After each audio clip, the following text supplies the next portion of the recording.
Welcome to the Expert Exchange, the podcast where knowledge meets success, with your host, Joshua Carnes, and expert guest, Eric Boyce. Today's show is brought to you by Lion Business Advisors. The content in this show is for informational purposes only. You should not construe any such information or other material as legal, tax, investment, financial, or other advice. The Expert Exchange is not a fiduciary by virtue of any person's use of or access to this content. The Expert Exchange is not licensed to practice law or provide legal advice. Nothing contained within this show is intended to be an offer to either buy or sell securities. Welcome to the Expert Exchange, the podcast where knowledge meets success. I'm your host, Josh Carnes, and on today's show, we're going to dive into the topic and the importance of local elections on local businesses with our expert guest, Eric Boyce. Eric, welcome to the show. Good to be with you. Yeah, Eric is with Boyce & Associates. You can find more on Eric and his team at boycewealth.com. That's B-O-Y-C-E wealth.com. At Lion Business Advisors, selling a business is not just a transaction. You've poured your heart and soul into your business. It's not just a paycheck, it's your legacy. The team at Lion Business Advisors is here to guide you through the process, ensuring your successful exit. Contact the team at Lion Business Advisors at 800-525-3542. That's 800-525-3542, or visit us at lionbusinessadvisors.com. Lion Business Advisors. Let the story of your next chapter begin with us. So get ready to expand your horizons and refine your strategies as we dive into the importance of local elections on local businesses. On today's show, we have Eric Boyce. Eric is the co-founder and CEO of Boyce & Associates Wealth Consultant and Boyce & Associates Business Valuations. Eric has worked in finance, treasury management, investment research, and portfolio management since 1991 and has served in various leadership capacities in his 30-plus year professional career. Eric earned his BBA in finance from the University of Texas at Austin and has his MS in finance from the University of Texas at Dallas. Eric earned his Chartered Financial Analyst designation from the CFA Institute, previously earned his non-qualified plan advisor certificate, as well as designations of Charter Investment Council Certified Cash Manager. He is an active member and past president of the CFA Society of Austin. He is a member of the National Association for Certified Valuers and Analysts and the Society of Financial Professionals. Eric is also very active in the local community. He serves on the city council for the city of Cedar Park. He was a past president of the Cedar Park Economic Development Corporation and was the chairman of the City Planning and Zoning Commission. In addition to that, Eric serves in leadership with the Leander ISD Educational Excellence Foundation Board and actively supports local nonprofit organizations. He also serves as senior member of the investment committee for the Association of Seton Hospital Foundation and is previously the treasurer and investment committee chair for the Catholic Foundation for the Diocese of Austin, as well as several others. I just chopped it off right there. I just, figured people were going to get tired of that. So just kidding. Welcome to the show, Eric. How you doing? Thanks, Josh. It's good to be with you. Good to be with you. Thanks very much for the opportunity. Yeah, no, I'm excited. So, at this time, at the elections coming up and local businesses, I thought it was a perfect time with you being a local business owner and happen to be involved with elections that we could kind of talk about the importance that local elections have on local businesses. But before we do that, why don't you take a moment, tell us a little bit about yourself, tell us about Boyce Wealth and what you do. Oh, great. Well, thank you again for the opportunity. Well, I am, as you mentioned, CEO and founder of Boyce & Associates Wealth Consulting and Boyce & Associates Business Valuation. Mm-hmm. We have a team of 10 individuals. We're based in Cedar Park, but we work nationwide. And the idea was we wanted to work a lot with business owners as well as high net worth individuals and their families, but business owners that have a lot of their wealth tied up in the business. And we wanted to kind of like reinvent the definition of wealth management because we are independent. We're registered directly with the SEC, and we want to spend time with an owner while they're still in the business, so it's a more successful, prolific exit, and we can help generate wealth within the enterprise without being consultants. We're not management consultants, but we want to redefine wealth management in those terms to try to help business owners achieve a better exit, and obviously, want to help our clients achieve better and more successful retirement and then transfer that wealth into that next generation. Perfect. And then besides being a business owner or local community, we kind of hit on, but you currently serve in local government, correct? I do. I'm on the city council, place 4 for City of Cedar Park. Awesome. So let's dive in. And how did you get involved with the local government aspect instead of just being a business owner?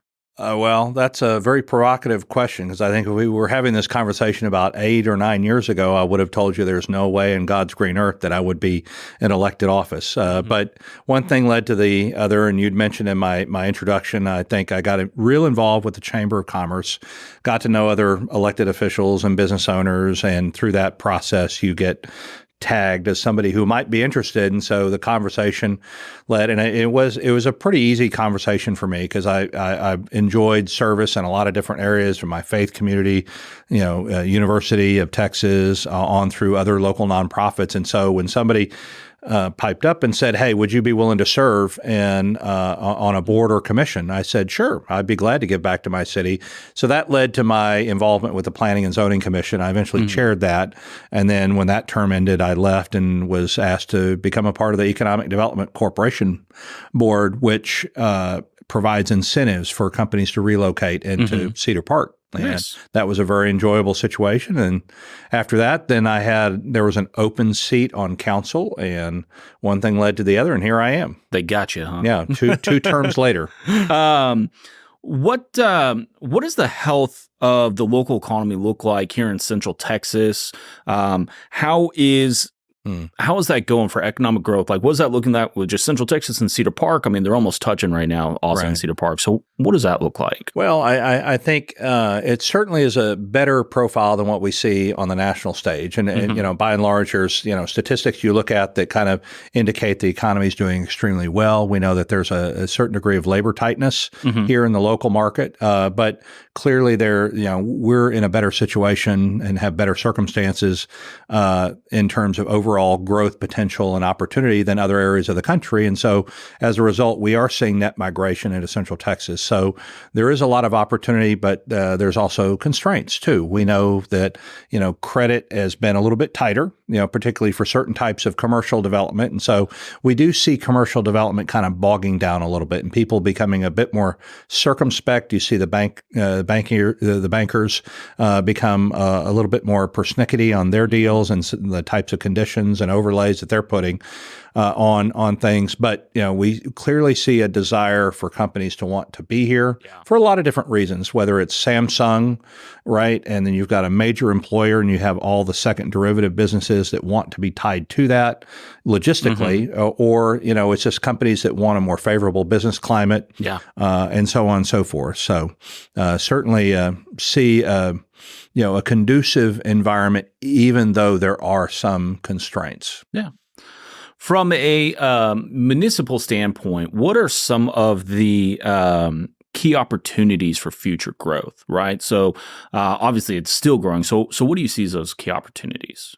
Well, the key opportunities are, if you look at it through a municipal lens, it's land use. Right. And so you're looking at your future land use map, you're looking at your major corridors, you're looking at the type of employers that you want and the type of industries that you want to focus on. And so, the wrong way to do it is be indiscriminate. And a lot of, municipalities, that have a lot of land left to develop, which Cedar Park is not in that camp. We only have about 15% of our land mass that's available to develop. And so, and so I think it's important to kind of look at, do some forward thinking, do some strategic planning that kind of helps you focus on the industries that are most important. Look at the employers that you have now. We have a major hospital in our backyard.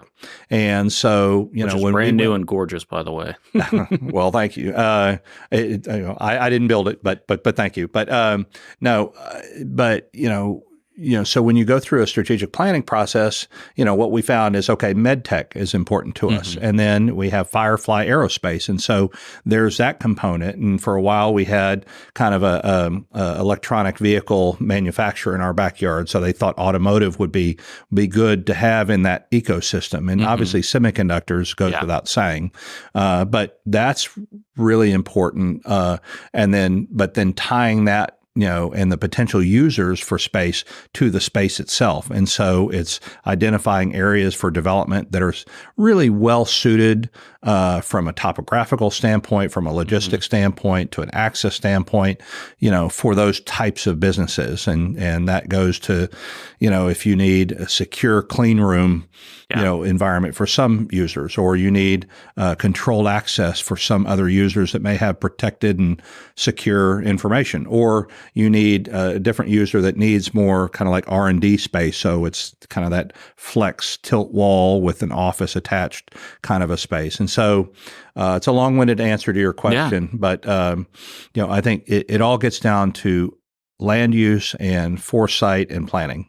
That seems like a lot to do it right? Because there's not a lot of land left. So it seems like a lot of pressure to do that well. I think that's true, but it's unfortunate. We see this at the national stage too. It's hard to do long range planning when you have 2-year election cycles, and so. But that's why it's important for municipalities, and we do this at Cedar Park, is we have essentially 2 to 3 year strategic plans, and then we spend a lot of time developing the annual operating plans that fall underneath that, and then we measure those. So, yeah.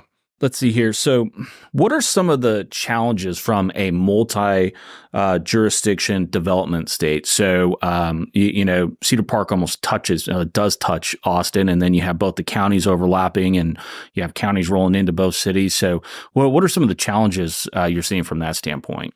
Well, I'd say it's a challenge and an opportunity too. I mean, if you have good relations and you're intentional about making sure that you want to be good partners with your, whether it's other cities or whether it's other municipalities or whether it's your county government, or in some cases it's a state government. So you think about roadway access, and there's parts of our roadway that's controlled by TxDOT. There's parts of our roadway that is owned and maintained by the city, and so, but in some cases those are literally connected by a street light. And so if you want to do road expansions to accommodate your growing population or your infrastructure needs or whatever, then you obviously have to, one, have good relations with the other, jurisdiction, whatever that jurisdiction is. And two, you have to work together on joint planning. Yeah. Yeah. And a good example, for us, in a microcosm, your listeners may not know exactly where this intersection is, but you and I do. But like Parmer, before it turns into Ronald Reagan, on right there at Whitestone or RM 1431. Well, the one side is controlled by the state and the other side is controlled by another jurisdiction. And, that's going to have to be fixed because it's a major mobility choke point, within our city. So that's just one example, but there are a lot of examples like that. And it's not just roadway, it's water infrastructure too. We happen to have a regional utility authority that is also involves Leander. It also involves Round Rock. And so we all have to work together in some measure to make those things happen. Yeah, because Cedar Park is stamped right in the middle of all those, isn't it? So you got to play nice with everyone. Yeah, well, we have to. Yeah, we have to be fair and balanced and make sure that we're working with our neighbors. So, and a strong Cedar Park depends on a strong Leander and a strong Austin. As much as people like to say we're Cedar Park, we don't even. There's this big city south of us and all that, but the reality of it is that Cedar Park needs a strong Austin and vice versa. What are some of the key industries that you see in corporate migration, right? So what are some of the key industries that are actually coming out our way? That's a great question. We've already talked about one, semiconductor. And so the degree, and what a lot of people say is you have a lot of intellectual capital here, a lot of technology, a lot of transplants. I mean, we have a lot of people that are high functioning technology people. And so obviously with Samsung, and now Samsung likely getting some of the Federal CHIPS Act money to help subsidize the development of that whole area out there, then you've got a lot of, second order companies that want to supply, they're involved in that supply chain. They want to be involved. So there's that. There's also a growing medical technology presence here, but I'd say kind of the software and services has always been strong, even though we've seen a lot of notable layoffs and in the major Fortune 500 class, but so technology, med tech, and then you also have, I think, a growing kind of manufacturing and construction space, just because even though capital access is tighter than it was, it's still a lot easier and more plenty here in Central Texas because there's just more activity going on, more room to develop, and a favorable business climate. And I would add too that, on that technology piece, there's a lot of people that want to be tied to like Army Futures Command. Yeah. That don't necessarily want to be in Austin, but they need to be within a 50-mile peripheral radius. And I think one of the other industries that you hit on earlier, and a lot of people probably have no clue because I honestly just found out about it, I think earlier this year, but aerospace. Cedar Park, actually, North Austin, Cedar Park, they have an aerospace company out there, right? All right. Firefly. Mm-hmm. And they just launched, or they test launched a rocket. So right here in Central Texas, we're doing big things. We talk about big things going on here in Cedar Park or in Austin and all the growth and all the people are moving in. What are some of the things that keep local leaders up at night? What are you guys worrying about for the future of us as a people? Well, of course, I can speak for my little jurisdiction, but Austin folks may feel a little bit differently. But I think any regional player is going to worry a little bit about growing too fast and making too many commitments without having the appropriate infrastructure. And, it's easy, for some towns to say, we're going to go this direction and we're going to increase, home building, just as for instance. And everybody, obviously we've had 10 years where we've undersupplied the market with housing, and then, couple that with all the net migration in here, and that creates kind of a housing choke point. But, but not having the infrastructure, like i.e. water, wastewater, to handle that, you have to be out of that. You have to be out in front of that. Mm-hmm. And these things don't happen in like 3-month increments. They happen like in the span of years. So that's, I think, what, because the growth is coming whether we like it or not. Correct. And so, there's a challenge to be fiscally prudent and be, balanced budgets, spend your money wisely. Mm-hmm. Your population's going to grow. So you got to add, you have to add not just the infrastructure, but police, fire, where your neighborhoods are growing. So you can add a fire station, and you have to budget those things. And again, those things, you can't just react to something in real time and make a change. I mean, because you're dealing with budget cycles. And so you got to be, several years ahead of it. Sounds like a lot. When it comes to local governments and officials who aren't full-time, right? It's not a full-time salaried position.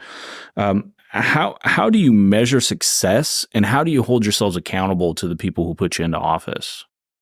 Oh, well, that's a good question. And I'm going to answer it maybe this way. So it's not a full-time job, and the paycheck is not large. But, you do it because you love your city. And I think I've done it for I've been through 2 terms, and, I'm up for reelection on a 3rd term.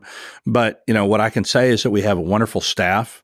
And I think that's the real blessing. And you cannot understand how complex, even though we've kind of talked around some of the complexities, but you can't understand how complex and how hard it is to run a city unless you're inside to some degree. Either you're on staff or council, or you're on a commission or board or whatever. But a staff is, they're the ones who take the direction from us. So we're giving kind of, this is what we're hearing from our constituents. This is, and arguably we should all be thinking about what's in the best interest of the city, not what's in our best interest. But then you take that mosaic and you put it together and you provide staff a vision, and you spend a lot of time, with sticky notes and things like that, trying to come up with what are the key things that we should be focusing on as a city. And then staff will help fill in those deliverables. And so how we measure success and how we're accountable back to, our stakeholders, i.e. the citizens, is in demonstrating success and executing on our annual operating plans that are driven off of our strategic plan, which itself, not to get too wonky, is all founded on our comprehensive plan, which lays up above everything else. And that's something that, that we looked at a couple of years ago for our little city.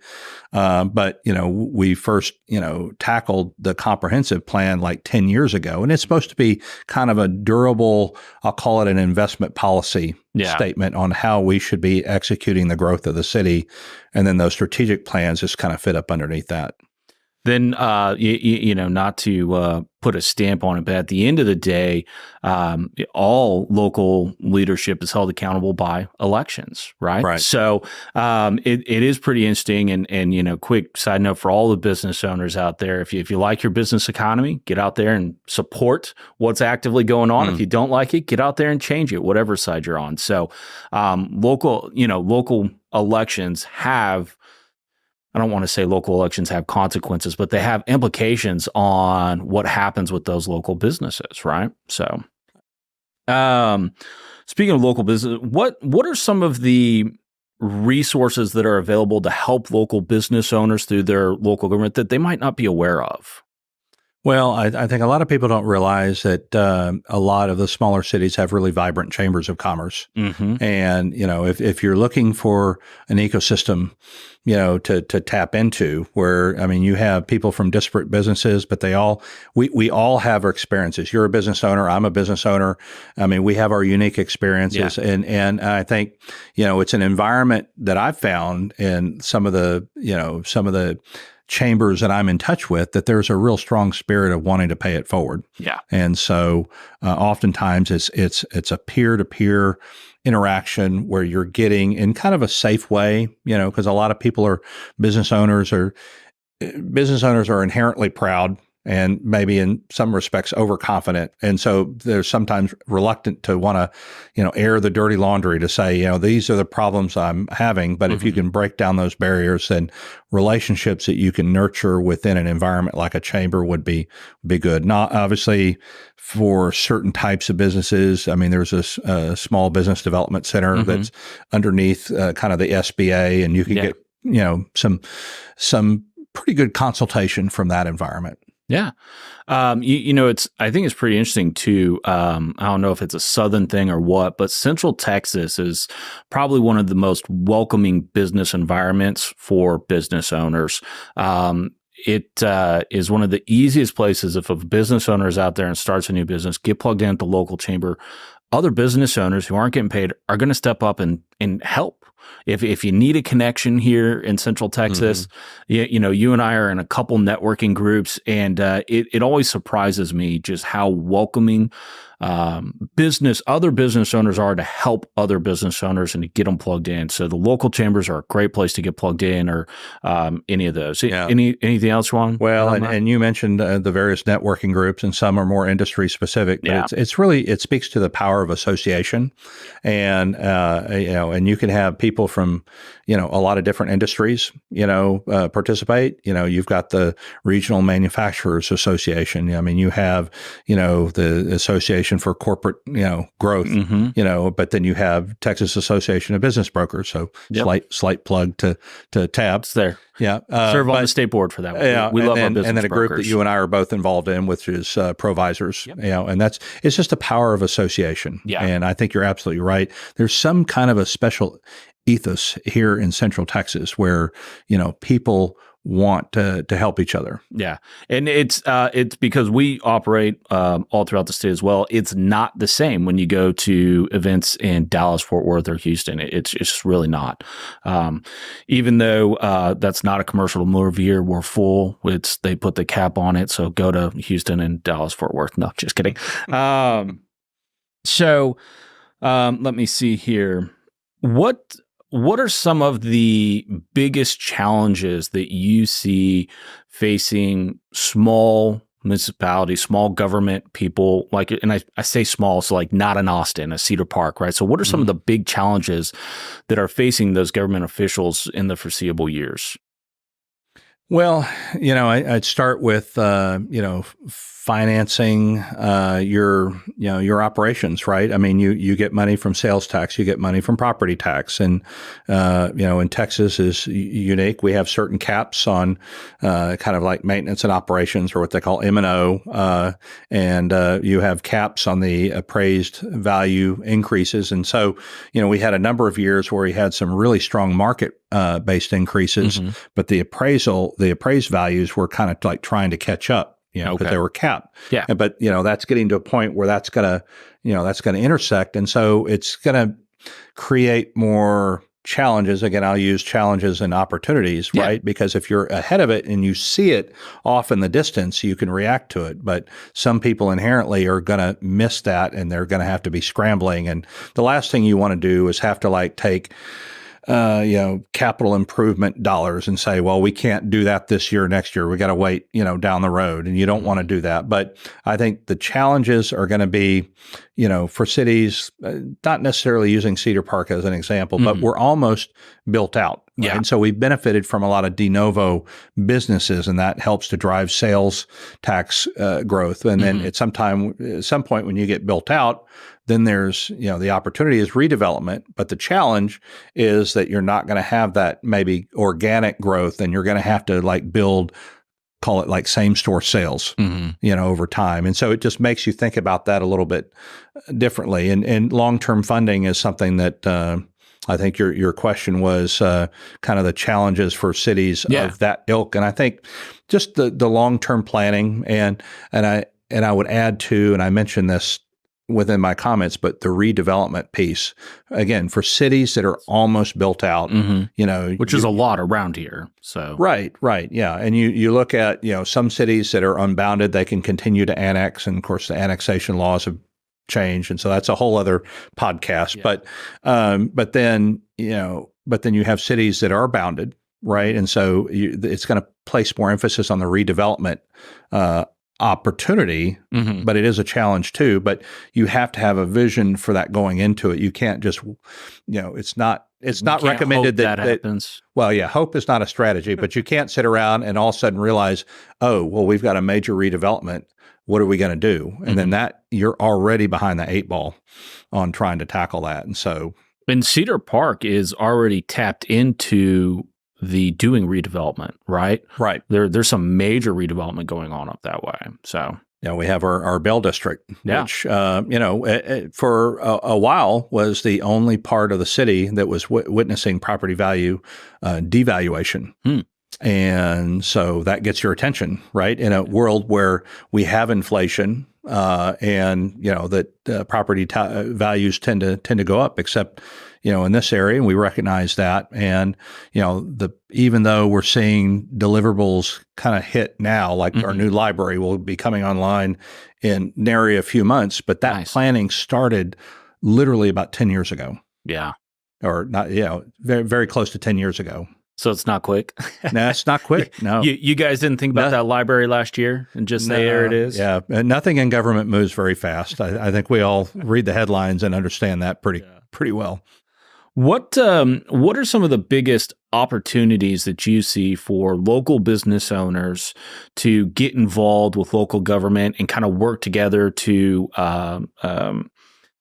tackle issues that are coming down, or it might be? What's the biggest opportunity zone for local business owners to kind of plug in with local government and have a say and get going? Yeah, I think that's a provocative question, because you could unpack that in any one of about 50 different ways. But obviously you can say, listen, here's your major employer cohort. Those are the people that are going to be early adopters. And if you're making mobility changes, or you're making some type of transit change, there are opportunities for public-private partnerships, but you have to have those adopters on board. And I think anything that a municipality does should attempt to be business friendly. And where that doesn't work is if the municipality says, all right, here's our new set of ordinances, or this is what we're going to be doing, and business owners say, well, nobody talked to us about this, and then all of a sudden you have this very acrimonious adversarial relationship. But if the municipality says, listen here,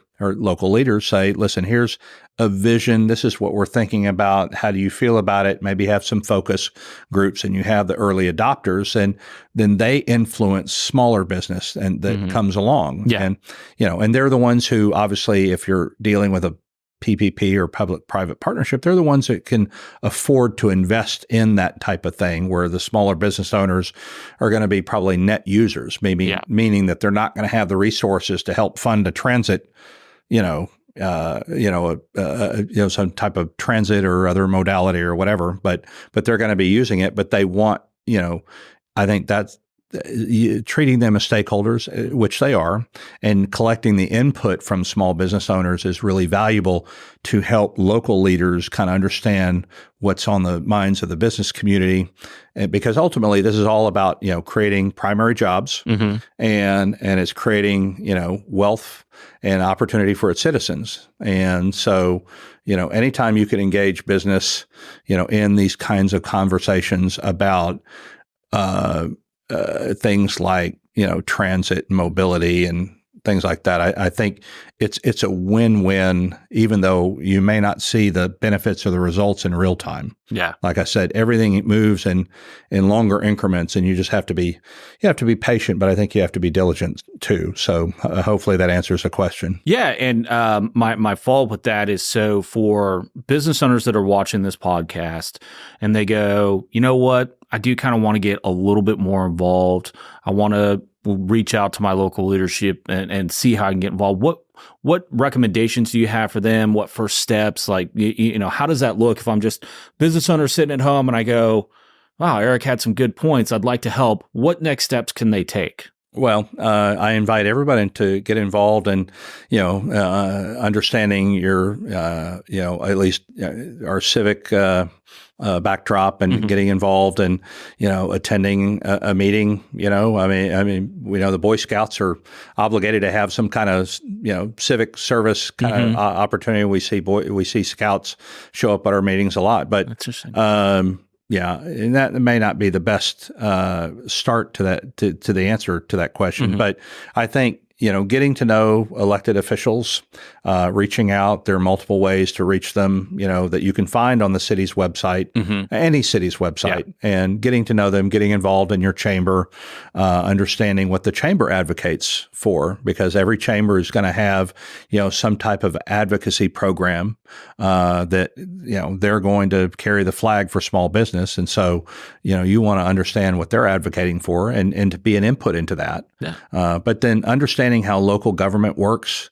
There's a lot of misconceptions, and these are people that don't attend meetings, that don't watch, the replays that are available, that they don't understand how things work. And there's definitely a rigorous legislative process by which, things happen in any city. Yeah. No, it's interesting too to even dump it down a little bit smaller. But me serving on the state board for some associations, you really don't understand how it works until you get plugged in and go, oh, there's a process, and the process is generally there for a reason because X, Y, and Z have happened, and it does take some actual time commitment to get plugged in to figure out why things are or are not happening and how to change them. You can't just show up one day and expect it to be fixed. So, well, and and we were talking about like small businesses, and a lot of these people aren't really going to care. Yeah. Right. I mean, it depends on how small, right? Or you're talking about like dry cleaners, they're going to be detached completely from, a lot of things, but they want the help and they want the opportunity to expand their horizons and their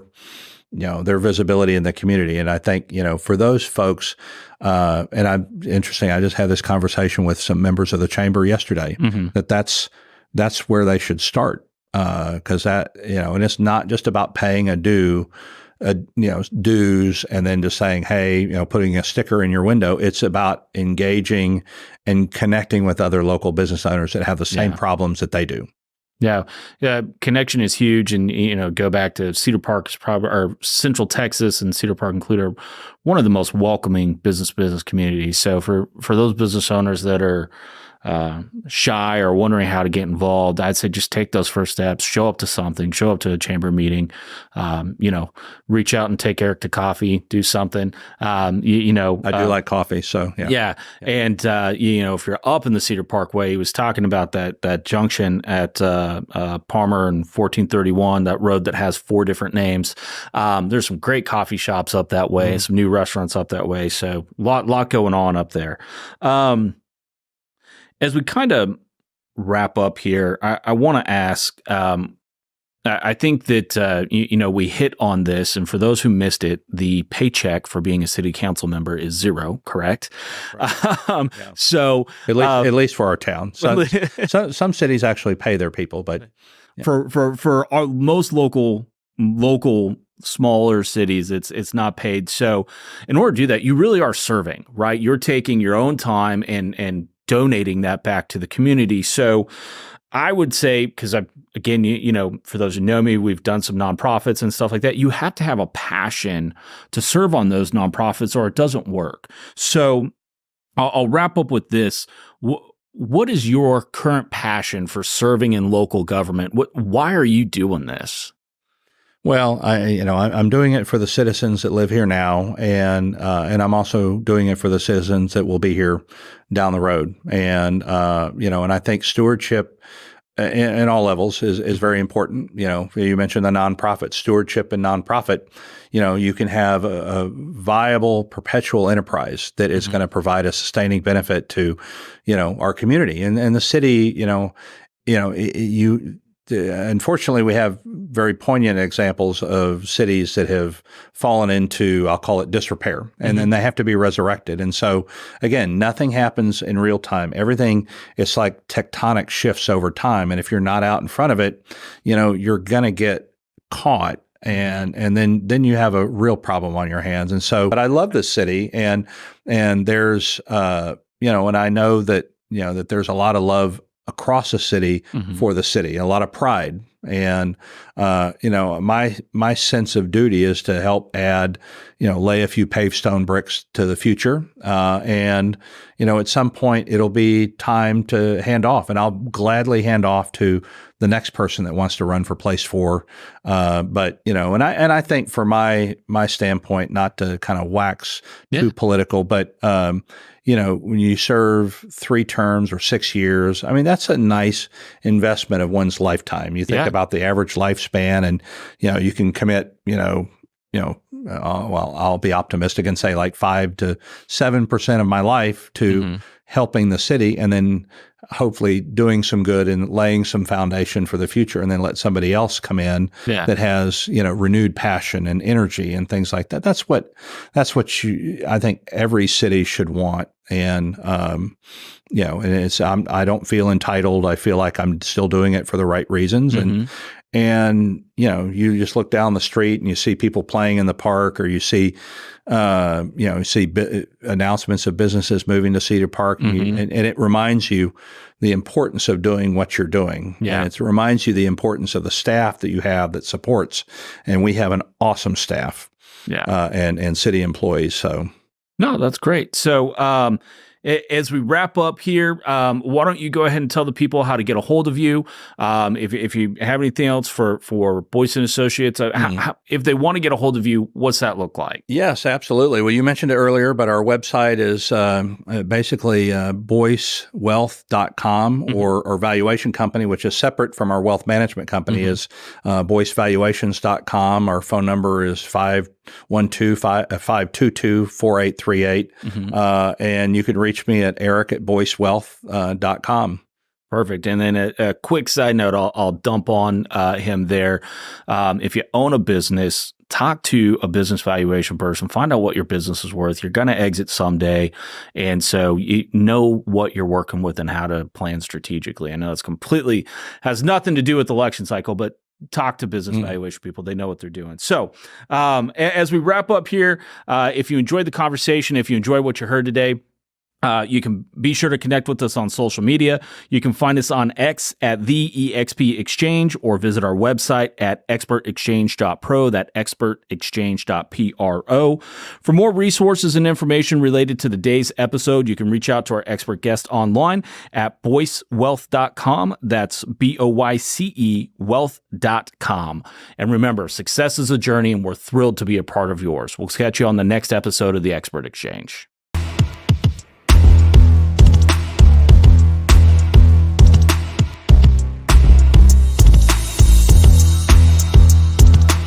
Content on this show is information of a general nature and does not address the circumstances of any particular individual or entity. Nothing in this show constitutes professional or financial advice, nor does any information on the show constitute a comprehensive or complete statement of the matters discussed or the law relating thereto. The Expert Exchange is not a fiduciary by virtue of any person's use of or access to this content. You alone assume the sole responsibility of evaluating the merits and risks associated with the use of any information or content on the show before making any decisions based on such information. In exchange for using the content, you agree not to hold the Expert Exchange, its affiliates, or any third-party service provider liable for any possible claim for damages arising from any decision you make based on information or other content made available to you through the show. The Expert Exchange is not licensed to practice law or provide legal advice. Nothing contained within this show is intended to be an offer to either buy or sell securities.